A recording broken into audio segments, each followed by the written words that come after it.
Assalamualaikum warahmatullahi wabarakatuh. Kami dari kelompok 3 Agroindustri Teknologi membawakan materi tentang oat gaharu dan kayu manis dengan dosen pengampu Rati Diah Puspitasari, SSI, MSI. Dengan saya sendiri sebagai moderator, Rizky Alamin dengan tim F1E10331, ya, dan selanjutnya Aji Setiawan F1E1200929, Tidak Lawan Lubis F1E12124, Erlan Syahputra F1E1121160, Khairul Falah F1E1221189, dan Teddy Supriyadi F1E1121193. Selanjutnya materi akan dibawakan oleh teman saya, Aji Setiawan. Aji, saya persilakan. Yang pertama yaitu gaharu, tanaman yang terkenal dengan resin aromatiknya. Morfologi dari gaharu. Gaharu memiliki tinggi batang mencapai 40 meter dan diameter sekitar 80 cm. Daun berbentuk lonjong, memanjang dengan panjang 6 cm sampai 8 cm. Bunga berbentuk payung, tumbuh pada ketiak daun. Buah berbentuk terbalik dan berbulu halus. Klasifikasi dari gaharu. Kingdom, Rantai, divisi Spermatophyta, subdivisi Angiospermae, kelas Dicotyledonnae, subkelas Dialipetalae, ordo Myrtales, famili Timelaeaceae, genus Aquarilaria, dan spesies Malasensis. Produk hasil tanaman gaharu. Banyak sekali produk hasil tanaman gaharu seperti parfum, dupa, untuk keagamaan, ada kerajinan, dan obat tradisional. Mengapa kita harus menanam tanaman gaharu? Gaharu memiliki nilai ekonomis yang tinggi. Gaharu ini merupakan salah satu jenis pohon termahal di dunia. Permintaan ekspor yang tinggi. Gaharu banyak dinikmati oleh berbagai macam negara di Timur Tengah dan negara maju lainnya. Gaharu memiliki manfaat yang sangat luas, digunakan dalam berbagai industri seperti parfum, kosmetik, obat-obatan, kerajinan, dan juga dijadikan dupa untuk ritual keagamaan. Gaharu memiliki resin berkualitas. Resin ini memiliki aroma yang unik. Proses pengolahan gaharu. Kayu gaharu yang telah dikumpulkan dijemur untuk mengurangi kadar airnya. Lalu dipotong dan cacah kayu menggunakan mesin. Cacahan kayu lalu diekstraksi dengan air untuk menghasilkan minyak gaharu. Limbah kayu gaharu dapat dijadikan pupuk organik.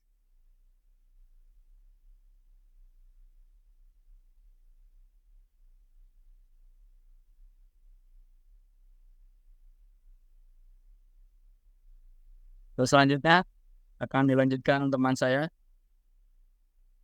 Deddy Supriyadi. Baiklah, saya Reni Supriyadi akan melanjutkan pembacaan materi. Limbah gaharu. Limbah tanaman gaharu dapat dimanfaatkan sebagai bahan baku untuk membuat kompos dan pupuk organik. Organik cair. Selain itu, limbah tanaman gaharu juga dapat diolah menjadi produk bernilai ekonomi. Seperti gaharu cair, upaya pengolahan limbah tanaman gaharu menjadi produk bernilai ekonomi dapat meningkatkan kesejahteraan masyarakat.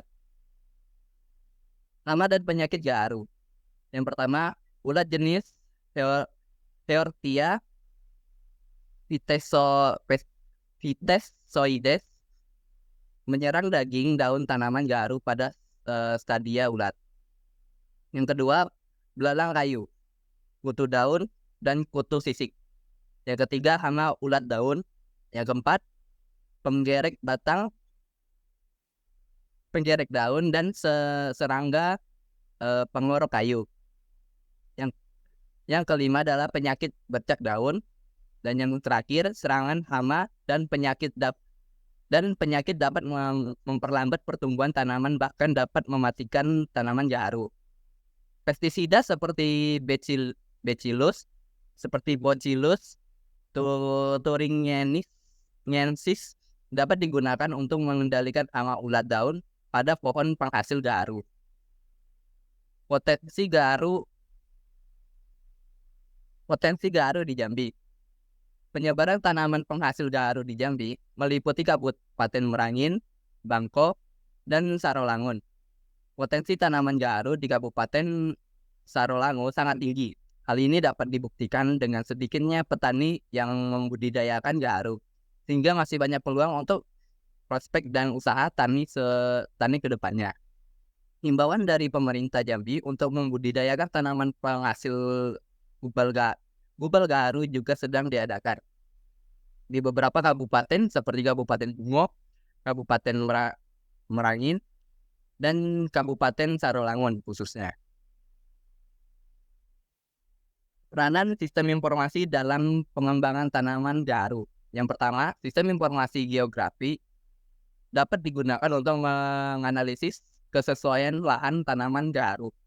Yang kedua, petani dapat mengembangkan jejaring kerja yang lebih luas dengan SI. Yang ketiga, sistem informasi dapat memberikan informasi yang efektif, seperti teknik budidaya yang tepat dan pengolahan gaharu yang baik. Yang keempat, sistem informasi dapat digunakan untuk mengembangkan teknologi budidaya tanaman gaharu yang lebih baik.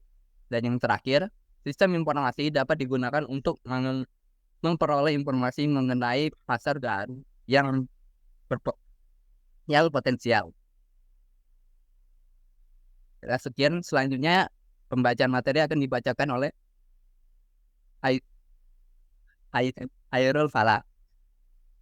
Baik, di sini saya akan melanjutkan dari tadi. Kayu manis tanaman rempah yang memiliki aroma yang kuat. Yang pertama, batang tumbuh menjulang ke atas dengan tinggi berkisar 5-15 meter. Kulit pohon berwarna abu-abu tua dan memiliki bau yang khas. Yang kedua, daun berbentuk elips memanjang dan kaku seperti kulit. Yang ketiga, buah berbentuk bulat memanjang. Buah yang masih muda berwarna hijau tua, sedangkan buah yang sudah tua berwarna ungu tua. Klasifikasi kayu manis. Yang pertama, kingdom atau pelantai. Yang kedua, subkingdom, trouble bee. Yang ketiga, superdivisi, spermatophyta. Yang keempat, division atau magnoliophyta. Yang kelima, kelas atau magnoliopsida. Yang keenam, subkelas Magnolidae. Yang ketujuh, ordo Laurales. Yang kedelapan, famili Lauraceae. Yang kedelapan, genus Cinnamomum. Yang kesembilan, spesies Cinnamomum burmani, Cinnamomum zailanicum. Produk hasil tanaman kayu manis. Yang pertama, ada kulit kayu manis. Yang kedua, oleoresin. Yang ketiga, minyak atsiri. Yang keempat, bubuk kayu manis. Selanjutnya akan dijelaskan oleh Edah Tangan Lubis. Baiklah, saya lanjutkan dari kepala. Mengapa tanaman kayu manis? Yang pertama, nilai ekonomis yang tinggi. Yang kedua, permintaan yang tinggi. Yang ketiga, digunakan dalam industri farmasi. Yang keempat, ada peluang ekspor dan dapat ditanam dalam sistem agroforestry yang menggabungkan tanaman kayu dengan tanaman lainnya. Proses pengolahan kayu manis. Kulit kayu manis yang diiris tipis untuk menghasilkan serpihan-serpihan yang dikenal sebagai kulit kayu manis. Selanjutnya, kulit kayu manis ini memasuki tahap pengeringan. Setelah itu, kulit kayu manis dapat digiling menjadi bubuk atau digunakan dalam bentuk serpihan. Produk akhir ini kemudian dapat diolah lebih lanjut menjadi rempah-rempah kayu manis yang digunakan dalam masakan, minuman, atau produk lainnya, atau diekstraksi untuk menghasilkan minyak esensial kayu manis yang digunakan dalam industri makanan, minuman, dan obat-obatan. Limbah kayu manis. Limbah kayu manis dapat dimanfaatkan menjadi produk seni kerajinan dengan teknik laminasi seperti food placement, picture primers, dan berbagai jenis wadah. Selain itu, limbah ranting kayu manis juga dapat dijadikan sebagai material alternatif untuk pembuatan furnitur. Hama dan penyakit kayu manis. Yang pertama ada ulat sikat. Ulat sikat dapat menyerang daun kayu manis dan merusaknya dengan cara menggerogoti. Yang kedua ada ulat kipat. Ulat kipat dapat menyerang daun kayu manis dan merusaknya dengan cara menggerogoti. Yang ketiga ada kanker baris. Kanker baris dapat menyerang kayu manis dan menyebabkan munculnya garis-garis hitam pada batang kayu manis. Yang keempat ada penyakit cendawan daun. Penyakit cendawan daun dapat menyerang daun kayu manis dan menyebabkan daun menjadi layu dan mati. Yang terakhir ada serangan jamur. Serangan jamur dapat menyerang kayu manis dan menyebabkan kayu manis menjadi busuk. Baiklah, selanjutnya akan dilanjutkan oleh Erwan Saputra. Baiklah, di sini saya akan melanjutkan penjelasan tentang potensi kayu manis di Jambi. Kayu manis memiliki potensi yang besar di Provinsi Jambi, khususnya di Kabupaten Kerinci. Kayu manis Kerinci telah mampu memasok 60% kebutuhan dunia dan sebagian besar 93% dipenuhi dari Provinsi Jambi. PIT kayu manis Koeriti adalah salah satu varietas kayu manis unggulan dari Jambi yang memiliki produksi kulit segar kayu manis Koeriti berkisar 126,25 sampai 201,51 kg basa per pohon. Ada juga proposal untuk mengembangkan perkebunan kayu manis seluas 13.600 hektar di Kabupaten Kerinci, Provinsi Jambi. Di sebelah kiri ada tabel tentang produksi kulit kayu manis per ton per tahun. Pada tahun 2012, Kabupaten Kerinci berhasil memproduksi kayu manis sebesar 52.980 dan Kabupaten Merangin berhasil memproduksi 4.380. Selanjutnya pada 2013, kayu manis Kabupaten Kerinci berhasil memproduksi kayu manis sebesar 52.872. Di sini terlihat pada 2013 Kabupaten Kerinci mengalami penurunan yang lumayan. Setelah itu Kabupaten Merangin pada 2013 sebesar 3.367. Selanjutnya tahun 2014, produksi kayu manis pada 2014 di Kabupaten Kerinci sebesar 52.769 dan Kabupaten Merangin 2.231. Pada tahun 2015, Kabupaten Kerinci memproduksi kulit kayu manis sebesar 53.249 dan Kabupaten Merangin 2.780. Selanjutnya 2016, Kabupaten Kerinci berhasil memproduksi 53.249 dan Kabupaten Merangin 2.757.